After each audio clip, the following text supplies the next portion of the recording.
Hey guys, and welcome back to Heroes of Might and Magic 4. As always, I'm DemonFire93, and last time we started the barbarian campaign with Warjick and his foster father. And now today we start a necessary war. No, our strength is not our muscle or an iron blade. Muscles grow weak with age and disease. Iron rusts in the rain and melts under a flame. Our strength is the community. Together, we can provide food for our children, create great works of art, and defeat our enemies. Community is forever. They're inspiring change in these barbarians, I'll give them that. After only a few months of rule, Warjick proved that barbarians could prosper without war. In fact, his small kingdom is now one of the richest in all of the tribal lands. But like jackals to a fresh kill, two warlords set their greedy eyes on these lands. Now Warjick must fight a necessary war and prove that he can defend his people against this new threat. Defeat all enemy towns and armies, lose Warjick. Warjick and all his spells, skills, and experience, as well as his most powerful secondary hero, will carry over the next map. All of your heroes have a maximum level of 20. Alright. I hammered in the last nail, completing Stavgard's new sawmill, and stood back to admire our work.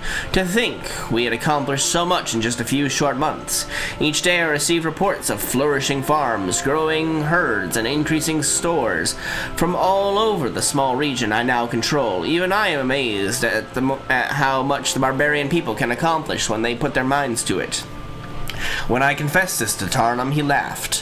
Why so surprised? Look at the effort we put into wars. Despite inferior weaponry and the lack of magic, we have still defended many of the civilized armies of the world, Tarnum said. But that's battle. These are domestic, mundane activities. We barbarians are active people. Why do you think lazy people are forced into banishment? If we can't bash in another man's skull, why not pound some nails into wood? As always, Tarnum was right. Erecting this sawmill had been hard work, but the sweat cooling my bare back felt almost as exhilarating as the pride I felt when I looked at the structure. Battle isn't in our blood, as the world believes, as even I used to believe. We are capable of so much more than bloodshed and mayhem. I just wished all barbarians could see that. Soon, I would meet some who refuse to abandon the old ways. That sucks. Alright, so I mean we got like 3 new skills here to go with. And it's just me, the hero. Oh, there's a... Okay. Why are there dozens of barbarians there? Barbarians have a saying that goes, locusts never attack a barren garden. You can guarantee that when things are going well, something will happen to set you back. I have learned that our growing prosperity has attracted a different kind of locust. Warlords. In fact, 2 of the most powerful barbarian warlords in the tribal lands have sent their armies to conquer our region. Obviously, they don't feel we're much of a threat since they aren't leading their forces themselves. They remind me of Kilgore, the last barbarian king marched against the rest of the world, as much for economic reasons as for his own megalomania. The barbarian land of Krulod had been on the verge of its greatest famine, and too many herds had been consumed by Kilgore's vast horde. Too many farms had been burned during Kilgore's campaign to become king. Thousands would have starved to death, thousands more would have certainly succumbed to disease, but instead of disbanding his army, Kilgore started a war that brought about the end of the world. Now 2 armies have come to take away that which we've worked so hard to build. It saddens me to think that my own people have become my enemy. If I am going to defend Stavgard and the tribes under my command, I will have to spill barbarian blood. If only these warlords could be reasoned with. If only they would understand that we prosper simply because we are not waging war. Warjick has become a level 14 warlord. Combat and nobility skills are most likely to become available to Warlord class. The Warlord's class ability gives him 5 melee attack, plus 5 melee attack. Interesting.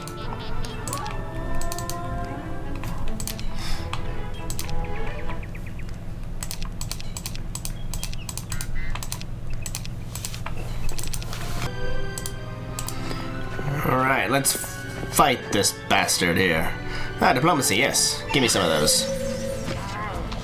You dare?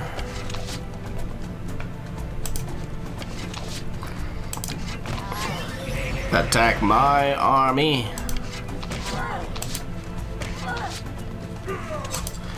You don't stand a damn chance. Oh, Toad Eater. I want you to go there. Thank you very much. Alright, so we took them out. We've explored much of the land already. What is this little place here? Apparently just a thing I can get through, okay. We're gonna kill these evil eyes because reasons. I'm sure there's some sort of quest about them, but...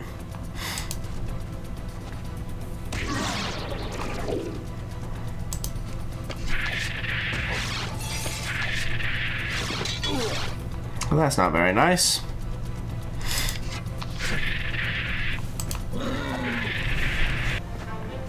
The town shaman comes out to greet you affably, but is sorry to say that his village is off limits right now to non-villagers. We don't want to get caught up in Vogel's and Hunrik's many skirmishes, but if you can prove yourself by defeating some evil eyes to the east that have plagued us of late, we will let you in. You agree to help him. The shaman comes out to meet you, even though we still must be wary of Hunrik and Vogel. You have proven yourself by eliminating the evil eyes. You may enter. Sweet. Are you Hunrik? No, I guess you're not, huh? Wish I knew your name there, good sir.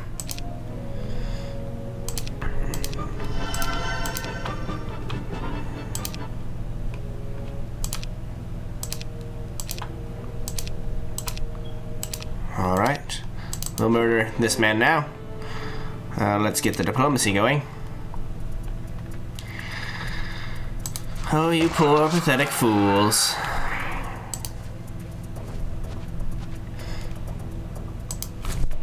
Die.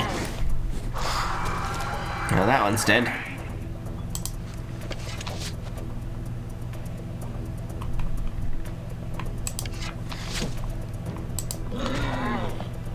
Yet again. Idiots.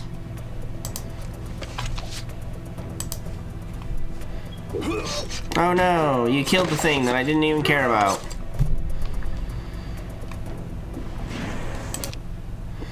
Taser. Your name's Taserface? Yep, we already defeated that.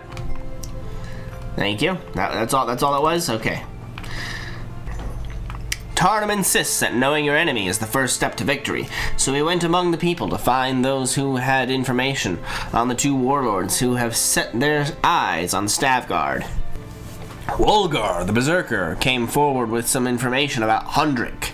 Hundrik is led around by his fat belly, Wolgar said. My tribe fought alongside his once. We had the advantage over the enemy, high ground and surprise, but he wouldn't give the order to attack until he ate his breakfast.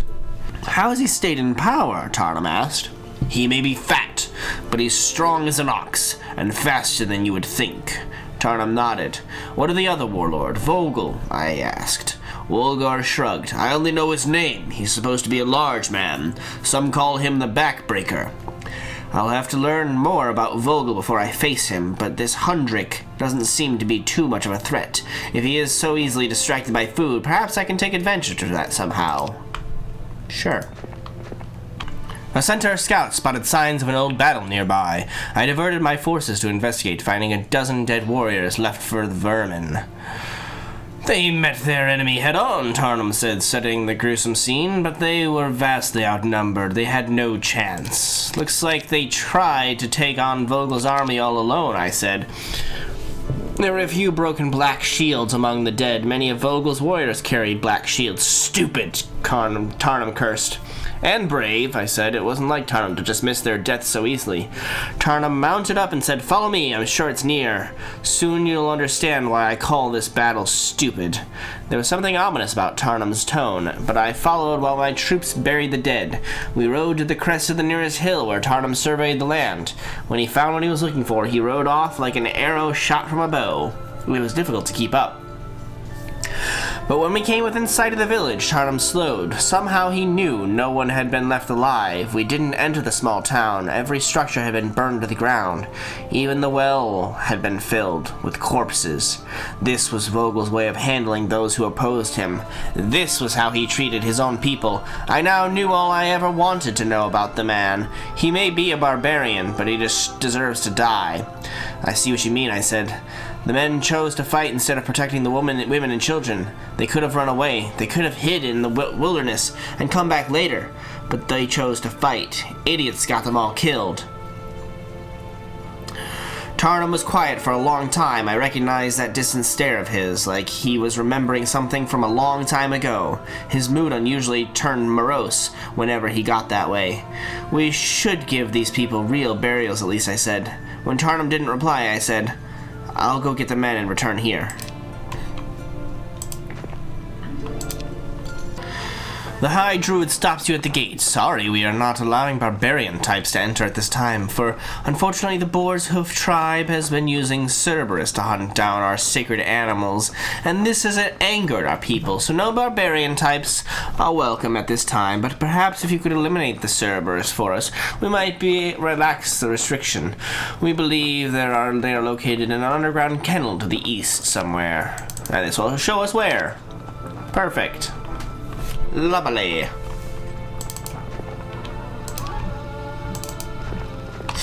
Join us. Let the rest run. Purse of gold? By Jove, I think he's got it. Alright, we're here to attack. We're here to fight. And mainly we're here to kill you. Break our way in.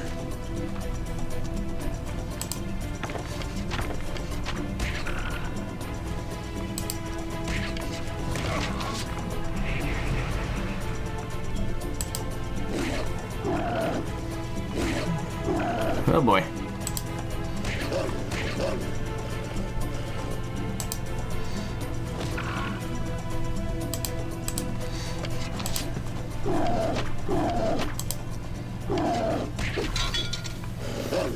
Don't do that. Damn it.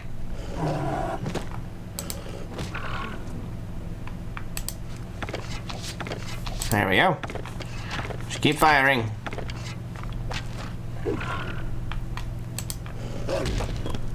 Perfect. Whatever the hell these things are, they're about to die.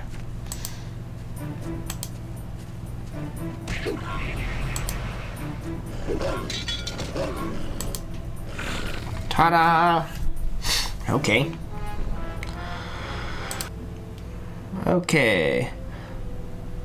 So we got the Fey Trees, the Wolf Den, the Tiger Den, the Treetop Lodge, which has elves, the Griffin Cliffs, the Unicorn Glade, the Magic Forest for fairy dragons, and the Pyre for Phoenix.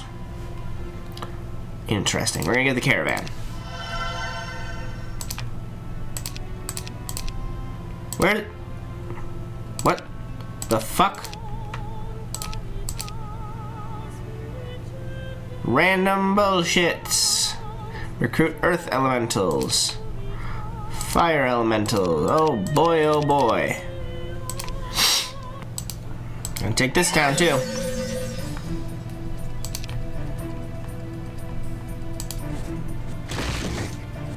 Very nice.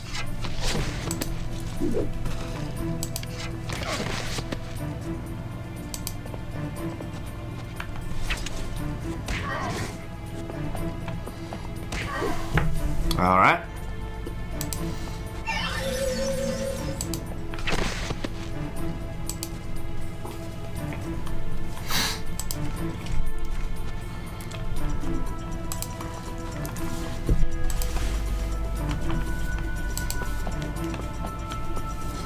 Come on then.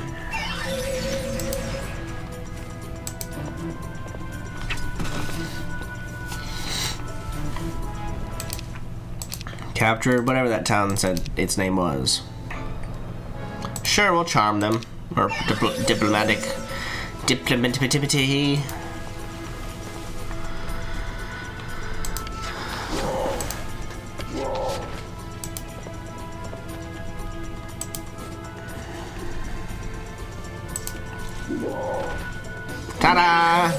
You're dead. I said you're dead.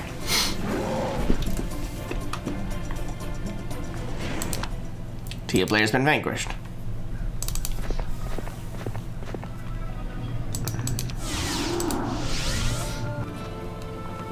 The High Druid meets you at the gate and shakes your hand. You have done us a great service. You are welcome in our town. Sweet. Cool. We can get anything from here. Every attempt to reason with the tribe living in the Boar's Hoof garrison has failed. They are the last of their tribe, and they claim that this garrison and the hunting lands around it belong to them. I sat down with Tarnum and some of the other veteran warriors after the tribe turned down our third request for an alliance. We need to pass, insisted Wulgur, a gray-bearded berserker. Hundrick's troops are on the other side. We could hit them hard and fast and take out our enemy. And what do you propose we do if they won't let us pass? Tarnum asks. I was the only one who could tell it was a loaded question. Take it if they're too stupid to trust us. Tarnum snatched Wulgur's hand before he could react and turned his wrist for all to see. Tattooed there in black was a mountain. You are from Battle Peak, right? Tarnum said. Well, yeah, what of it? So did your tribe just let Warjick and I walk into your town? No, you made us fight those behemoths first, just like Battle Peak. It may take a while to convince the Boar's Hoof tribe to trust us, and until that time, I added, I think we should leave them alone. They aren't hunting anyone for now. We'll find another way. I mean, I kind of took out the other one already, but, okay, if you insist. I've captured Achman. Well, that was easy. Didn't even have anybody defending it. Hundrick's stomach probably saved his life. My scouts spotted Hundrick's army before he learned of our presence. I had an idea that would assure our victory, a plan that even Tarnum thought was flawless, so my scouts returned to the countryside where they spread rumors that a certain inn had just had the juiciest venison in the land. As I had hoped, Hundrick turned out to be dumb enough to take the bait. With just a few bodyguards, he slipped away from his army, leaving them leaderless. I attacked immediately, and although my victory didn't come without a price, it was a decisive defeat. Hundrick, on the other hand, escaped the trap I had set at the inn.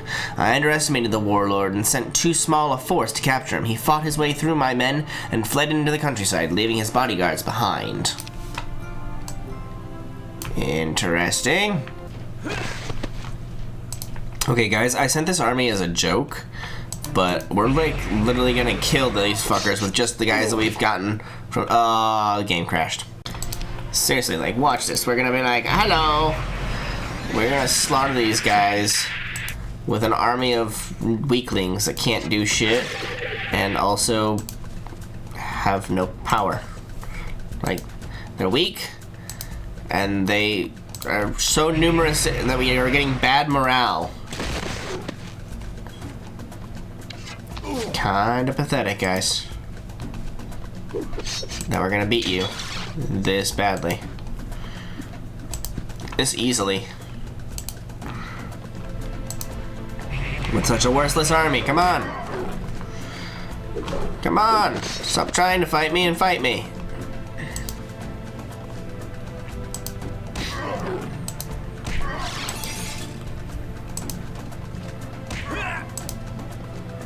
Pretty bad, gotta say.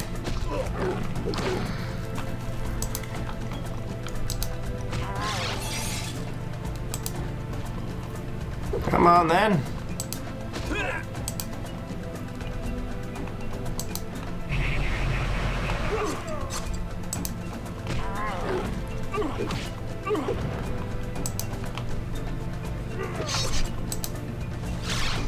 You bore me.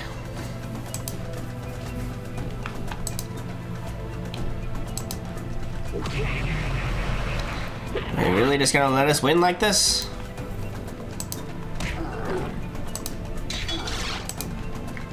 Okay, maybe this is the part where we lose, okay?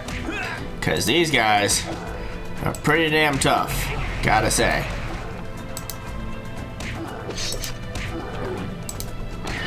But at the same time, so the fuck are we.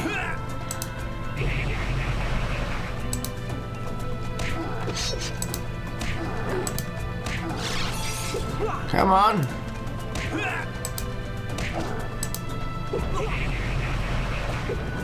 Oh, you lost to an army of worthlessness. I mean, it's 1, 2, 3, 4 different tribes. The following heroes are held at Rushbrook Prison, Wulfric. Only a hero can convince the people of Talsey to join your kingdom. Sure.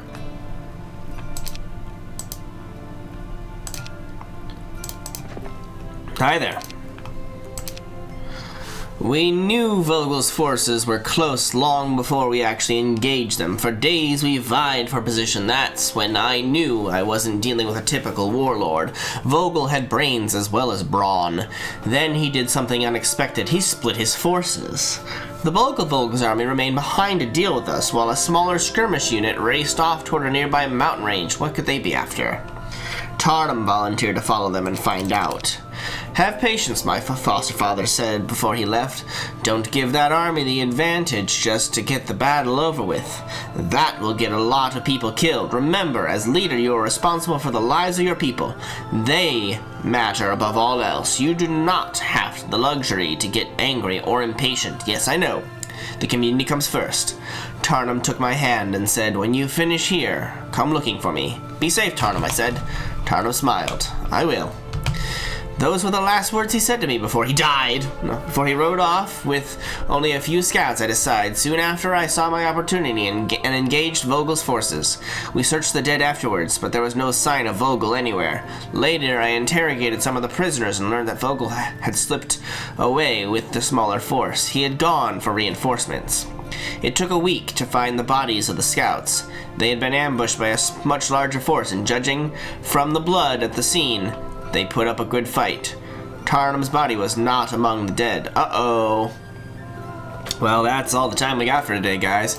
As always, hope you guys enjoyed. If you did, please feel free to leave a like. If you have any comments or suggestions, you can leave those in the comment section down below.